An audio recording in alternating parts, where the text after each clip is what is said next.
The gas lamps flicker against the thick London fog as a small child, no more than 7 years old, presses her bare feet against the frozen cobblestones of Whitechapel. Her breath forms ghostly clouds in the December air of 1888, and her fingers, blackened with coal dust and split from the cold, clutch a bundle of matchsticks she's been trying to sell since dawn. Across the city, just 3 miles away but existing in an entirely different universe, a young girl of the same age sits before a roaring fire in Mayfair, her silk dress rustling as a governess teaches her French while servants prepare a 7-course dinner in the kitchens below. 2 children, born in the same year, in the same city, under the reign of the same queen. Yet their lives are as different as if they inhabited separate planets. This is the story of Victorian Britain, an era of unprecedented wealth and devastating poverty, of magnificent progress and crushing inequality, where the distance between the drawing room and the gutter was measured not in miles, but in an unbridgeable chasm of circumstance and birth. The Victorian era, spanning from 1837 to 1901, represents one of the most transformative periods in human history. Britain stood as the world's greatest superpower, its empire stretching across a quarter of the globe, its factories producing half the world's coal and iron. Yet beneath the glittering surface of progress and prosperity, millions of British citizens lived in conditions of such grinding poverty that their daily existence would shock the modern conscience. This wasn't simply inequality.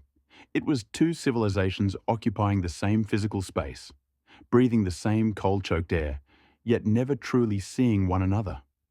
Before we journey deeper into this world of contrasts, I want to take a moment to speak directly to you. If you're finding value in these historical narratives, if these stories of our shared past resonate with you, please consider subscribing to this channel. Your support helps keep these important stories alive and allows us to continue exploring the lives of those whose voices have been lost to time. History isn't just about dates and monarchs, it's about real people, their struggles, their triumphs, and the world they built that shaped our own.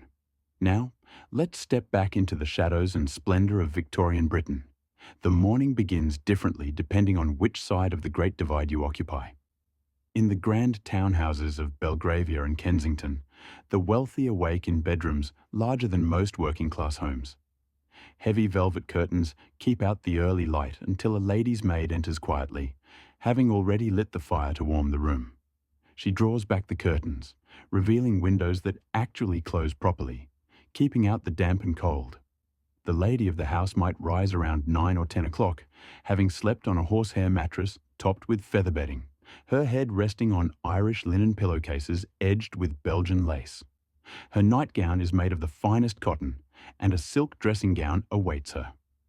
The maid helps her mistress dress, a process that can take an hour or more. First comes the chemise, then the drawers, followed by the corset that must be laced tight enough to achieve the fashionable 18-inch waist. Then comes the corset cover, multiple petticoats, sometimes as many as 6 in winter, the crinoline or bustle depending on the decade, and finally the dress itself. The wealthy woman might change clothes 4 or 5 times in a single day. A morning dress, a walking dress, a tea gown, and an elaborate evening dress for dinner. A single evening gown could cost what a factory worker earned in 6 months. The lady's wardrobe might contain 50 dresses, each requiring its own accessories: gloves, parasols, fans, jewelry, and elaborate hats adorned with feathers, flowers, and sometimes entire taxidermied birds. Meanwhile, in the slums of East London, the Dials in central London, or the industrial warrens of Manchester and Birmingham, a different morning unfolds.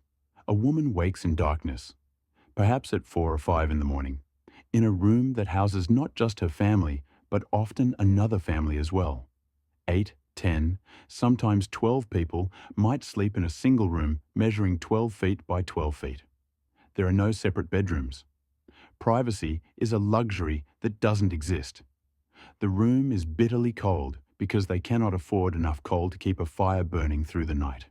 Ice forms on the inside of the window, if they're fortunate enough to have a window, and if it still has glass in it, rather than being stuffed with rags or newspaper. The woman rises from a mattress that's little more than a sack stuffed with straw, often shared with multiple children.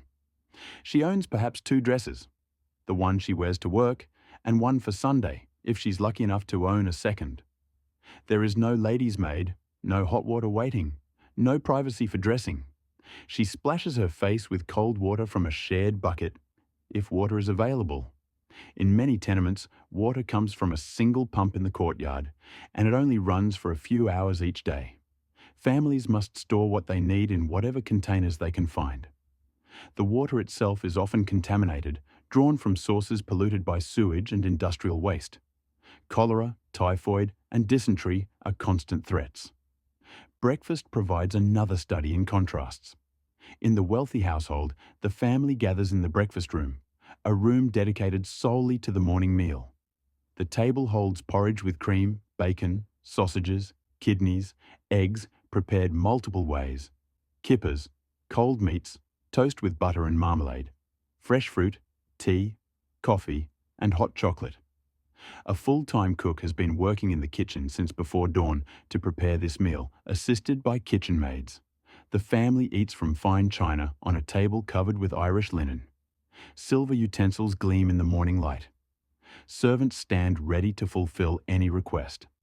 In the slum dwelling, breakfast is whatever can be afforded and quickly consumed before the day's work begins.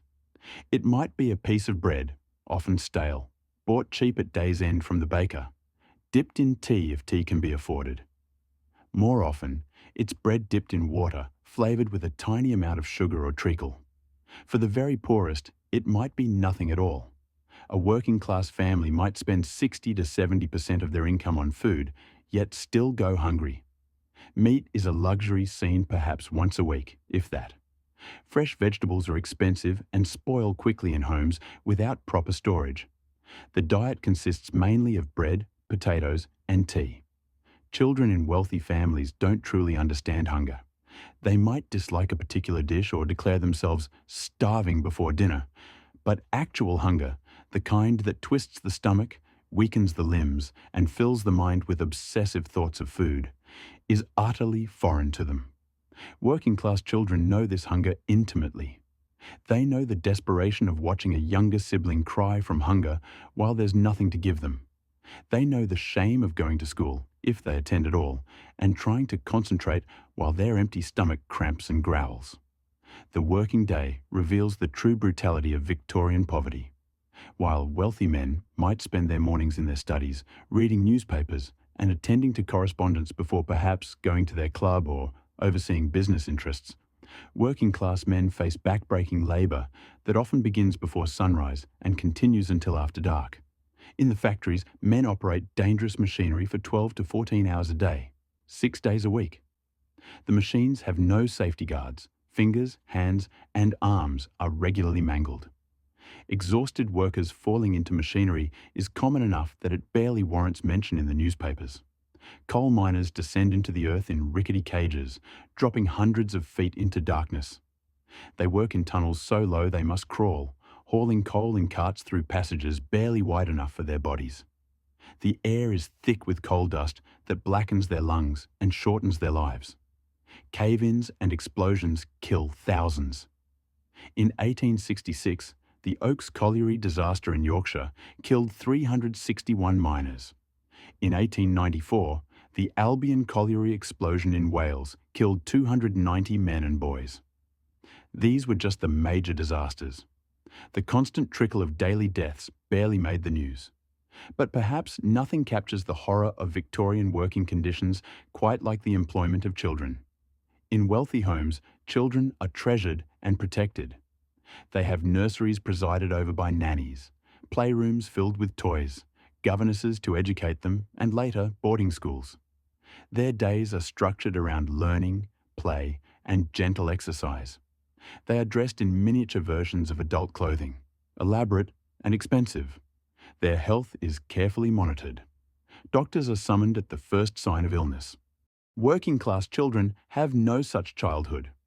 Children as young as 4 or 5 are sent to work. In textile mills, small children crawl beneath operating machinery to collect cotton fluff. a job given to them because their small size allows them to fit in spaces adults cannot. The machines don't stop. Children are crushed, maimed, or scalped when their hair catches in the machinery. In coal mines, children work as trappers, sitting alone in the darkness for 12 hours or more, opening and closing ventilation doors as coal carts pass. The youngest children work in pitch blackness, forbidden from having candles that might ignite gas. They develop diseases from the damp and dark. Their growth is stunted, and their bodies are deformed by the work. Climbing boys, children sent up chimneys to sweep them, suffer perhaps the most horrific fate. Boys as young as 4 are forced up narrow flues, their knees and elbows scraped raw against the brick. Masters light fires beneath them to make them climb faster when they're frightened or stuck. They develop chimney sweeps cancer of the scrotum caused by constant exposure to soot. They suffocate in flues. They fall. They are burned. Charles Kingsley's The Water Babies, published in 1863, drew on the real horror of these children's lives. Women's work is equally brutal. In factories, women operate machinery nearly as dangerous as that worked by men, but for approximately half the wages. In the infamous matchstick factories, women and girls work with white phosphorus, which causes phossy jaw, a condition where the jawbone literally rots away, causing pieces of bone to break off and fall out of the mouth. The condition is agonizingly painful and often fatal, but the work continues because these women have no alternatives. In 1888, the Match Girls' strike brought attention to these conditions, but meaningful change came slowly. Domestic service employs more women than any other occupation. Over 1 million women work as servants in Victorian Britain. For working-class girls, service in a wealthy household is often seen as a relatively good position, but the reality is harsh. Servants work from before dawn until late at night, getting perhaps one afternoon off per fortnight. They sleep in tiny attic rooms, often unheated even in winter. They are subject to the complete authority of their employers and can be dismissed without reference for any reason, making future employment nearly impossible. Sexual exploitation by male members of the household is common, and pregnant servants are immediately dismissed with no recourse or support. The poorest women and girls turn to prostitution because no other work pays enough to survive. Victorian London has an estimated 80,000 prostitutes. These aren't the high-class courtesans of literature and legend. Most are desperately poor women and girls selling their bodies for pennies, enough to buy bread or pay for a night's shelter. They face violence, disease, and early death. When Jack the Ripper murders 5 women in Whitechapel in 1888, the public is shocked less by the violence than by the revelation of how these women lived. The absolute destitution that made the streets their only option. Housing starkly illustrates Victorian inequality. The wealthy inhabit houses that are architectural marvels, 4 or 5 stories of elegant rooms, each with a specific purpose. There's the drawing room for receiving guests, the dining room, the morning room, the library, the billiard room for gentlemen, the conservatory filled with exotic plants. Upstairs are multiple bedrooms, dressing rooms, and bathrooms. The bathroom, with hot and cold running water, indoor water closets, and often elaborate marble fixtures, represents luxury beyond most people's imagination. Below stairs in these houses exists another world, the servants' domain. The kitchen, scullery, servants' hall, butler's pantry, wine cellar, and coal cellar occupy the basement. Servants' bedrooms are in the attic. A wealthy family of 5 might employ 15 to 20 servants, a butler, housekeeper, cook, ladies' maids, valets, footmen, housemaids, kitchen maids, scullery maids, a coachman, grooms, and gardeners. These servants make the house function, but they remain largely invisible to the family. There are separate staircases, so servants need never be seen by the family or their guests. The poor inhabit spaces that barely qualify as housing. In London's worst slums, entire families live in single rooms in decaying buildings. Multiple families share a single water source and a privy, often just a hole in the ground in the courtyard shared by 50 or more people. These privies are rarely emptied. The stench is overwhelming. Disease spreads rapidly in such conditions. Infant mortality in slum areas reaches 50%. Half of all children born don't survive to age 5. Tuberculosis, cholera, typhoid, typhus, and smallpox ravage these communities. Some of the poorest have no housing at all. They sleep in doorways, under bridges, or in doss houses, cheap lodging houses where for fourpence you can sleep sitting on a bench with a rope stretched in front of you to lean on. For tuppence more, you might get a spot on the floor. These establishments are filthy, vermin-infested and dangerous, but they're better than the street. Those who can't afford even this much might spend their nights walking to avoid freezing to death. The workhouse looms over the lives of the poor like a nightmare. The 1834 Poor Law Amendment Act created the workhouse system, intended to discourage poverty by making the conditions for receiving aid so unpleasant that only the truly desperate would accept it. Families are separated upon entering. Men, women, and children are housed in different sections and forbidden from seeing each other. Married couples might not speak for years. Children are taken from their mothers. The food is deliberately kept to barely subsistence levels: thin gruel, bread, and occasionally a tiny portion of meat. Inmates perform hard labour, picking oakum, pulling apart old rope fibres until their fingers bleed, breaking stones, or grinding corn by hand. The elderly, the sick, the disabled, and orphaned children all end up in workhouses where many die. The workhouse is so feared that people endure incredible hardship to avoid it. Education reveals another dimension of inequality. Wealthy boys attend prestigious public schools: Eton, Harrow, Rugby, Winchester, where they study Latin and Greek, mathematics, history, and receive training in the skills needed to lead the empire. They learn to speak properly, to carry themselves with authority, and to recognize and defer to no one but others of their class. After public school, they proceed to Oxford or Cambridge, where they might study law, theology, or the classics. But mostly, they form connections that will serve them throughout their lives in business, politics, and society. Wealthy girls receive education, but of a different kind. They are taught by governesses at home, learning enough to be cultured and marriageable, but not so much as to threaten male authority. They study music, drawing, perhaps French or Italian, needlework, and deportment. The goal is to make them suitable wives for wealthy men, ornamental, accomplished, but properly submissive. Later in the Victorian era, some women's colleges are founded, but attending university remains unusual and controversial for women of any class. Working class education is minimal or non-existent for much of the Victorian era. Early in the period, there is no requirement for children to attend school, and many families cannot afford to lose the income children's work brings. Ragged schools are established by charities to provide basic education to the poorest children, teaching them to read, write, and do basic arithmetic. These schools are understaffed, overcrowded, and under-resourced. Some children attend Sunday schools run by churches, where they learn basic literacy alongside religious instruction. The 1870 Education Act begins to establish board schools providing elementary education, and the 1880 Education Act makes school attendance compulsory for children aged 5 to 10. However, enforcement is lax, and many families hide their children to keep them working. Even when children do attend, the education is basic, designed to create obedient workers rather than critical thinkers. Working-class children learn to read, write, do arithmetic, and accept their place in the social order. That's all the education the system believes they need. Healthcare, or the lack of it, is perhaps the cruelest divide. Wealthy families have access to the best doctors of the era. When illness strikes, physicians make house calls, bringing their knowledge and, increasingly as the century progresses, an understanding of germ theory and antiseptic practices.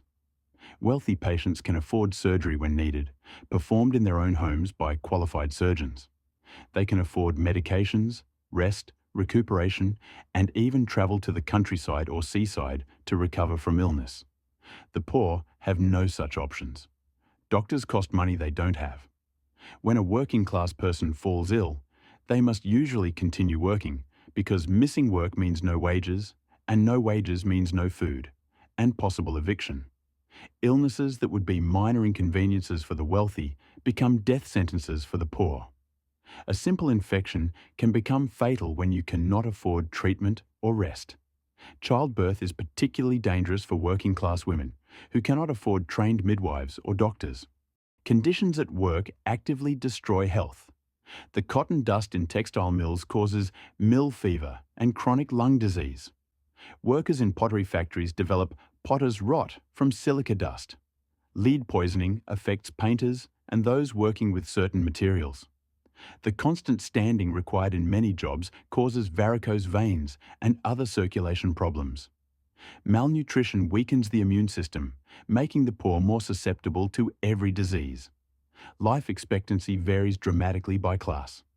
Wealthy men might expect to live into their 60s or even 70s, while working-class men in industrial cities average only in their 30s or 40s. Social interaction between classes is minimal and highly structured.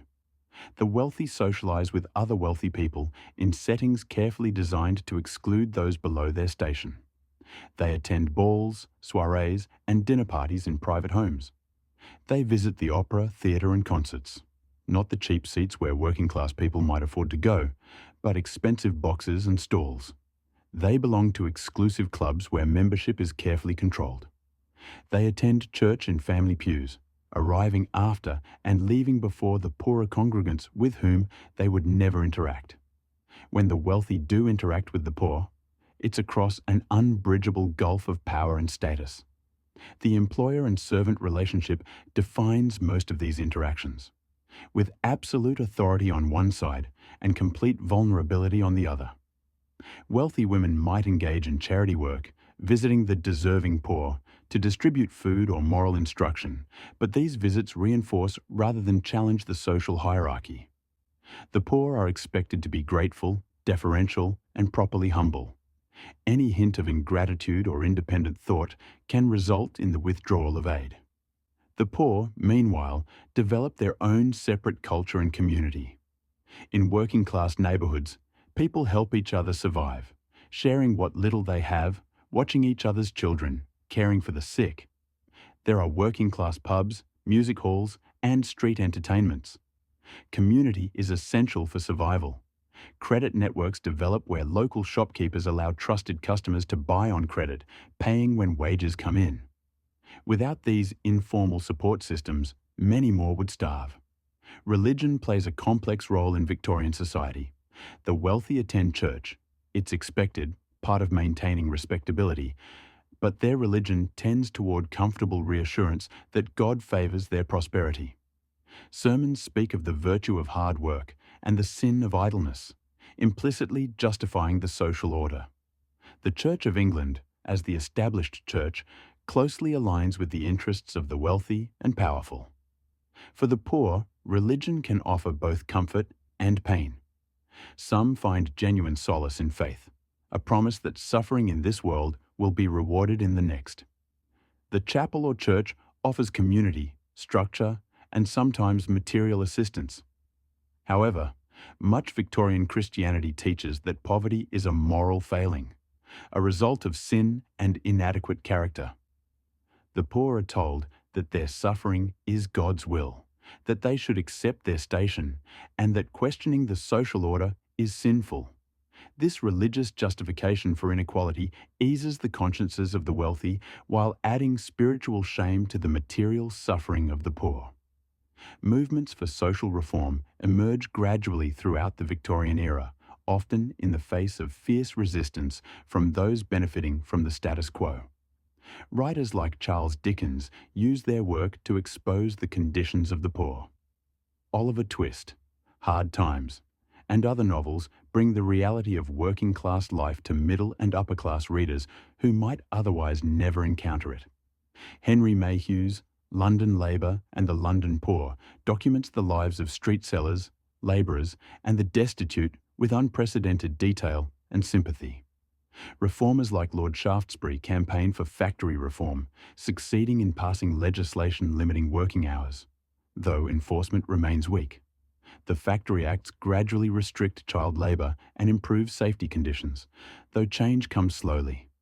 Public health reforms, driven partly by the understanding that diseases spreading in slums could threaten the wealthy as well, lead to improved sanitation in some areas. The work of social investigators like Charles Booth and Seaborn Rowntree, conducting systematic studies of poverty, helps document the extent of deprivation. The late Victorian period sees the emergence of trade unions and the labour movement.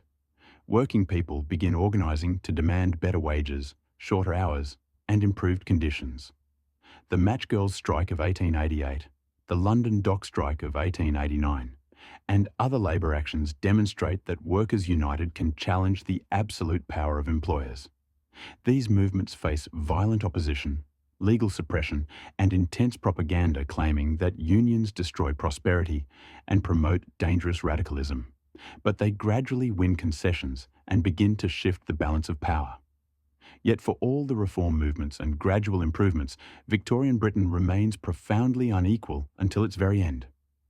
In 1901, when Queen Victoria dies after reigning for 63 years, Britain is wealthier and more powerful than ever before, but millions of its citizens still live in desperate poverty. Children still work in factories. Families still crowd into single-room dwellings. People still go hungry while others feast. The Victorian era's legacy is complex and contradictory. It gave us tremendous scientific and technological advances, railways, telegraphs, photography, and the beginnings of modern medicine. It produced great literature, art, and music. It saw the expansion of political rights, at least for some. The Reform Acts gradually expanded voting rights to more men, though women wouldn't gain the vote until the 20th century, and full universal suffrage came even later. But it also normalised and systematised inequality to a degree that seems almost incomprehensible today. It created an economic system that generated unprecedented wealth while leaving millions in abject poverty. It built an empire that exploited people around the world while its own citizens suffered. It developed sophisticated justifications for inequality, religious, philosophical, and pseudoscientific, that allowed the comfortable to ignore the suffering around them. Walking the streets of Victorian London, you would constantly encounter these contrasts. A wealthy carriage might pass a child beggar. A woman in an expensive silk dress might walk past a woman selling matches while holding a starving baby. A gentleman's club might stand on the same street as a common lodging house. The grand department stores that emerge in the late Victorian era, symbols of consumer culture and middle-class aspiration, are built and staffed by people who could never afford to buy what they sell. The food consumed in a single wealthy household in one day could feed a poor family for a week. The coal burned to keep one large house warm in winter represents more than a working-class family spends on all fuel for a year. A single evening dress could cost what a seamstress, who might have made that very dress, earns in 6 months of work. These weren't accidents or unfortunate side effects of progress. They were the system working exactly as designed. As we look back at the Victorian era from our modern vantage point, it's tempting to see it as simply a cruel and backward time that we've now surpassed. But the truth is more complicated and more challenging. Many of the inequalities that defined Victorian Britain, though perhaps less extreme, persist in various forms today. The specific manifestations change, but the basic dynamic of wealth and poverty, power and vulnerability remains. The Victorians themselves were not uniformly cruel or indifferent. Many people genuinely believed in the social order they inherited. They accepted explanations that poverty resulted from moral failings rather than systemic injustice. They didn't see, or couldn't afford to see, how their comfort depended on others' suffering. But there were also those who questioned, who worked for change, who recognized the fundamental injustice of a society that produced such extremes of wealth and poverty. The Victorian era ended more than a century ago, but its legacies shape our world. The industrial capitalism that emerged in Victorian Britain spread globally. The class divisions, though less rigid now, still influence life chances in Britain and beyond. The tension between progress and inequality, between wealth creation and wealth distribution, between individual achievement and collective responsibility, these Victorian questions remain our questions. Perhaps most importantly, the Victorian era reminds us that systems of inequality, however entrenched they seem, are human creations. They can be changed. The reforms that did occur, imperfect and inadequate though they were, happened because people organised, agitated, and refused to accept that suffering was inevitable or justified. The Victorian era teaches us both how bad things can become when inequality is accepted and normalised, and how change becomes possible when enough people decide that the status quo is unacceptable.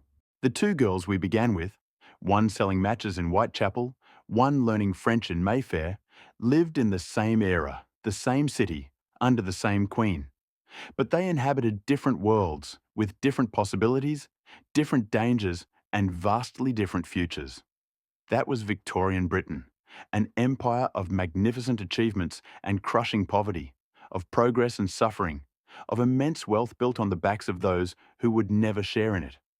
Understanding this history, in all its complexity and contradiction, helps us understand not just the past, but the present and the choices we face about the future we want to create.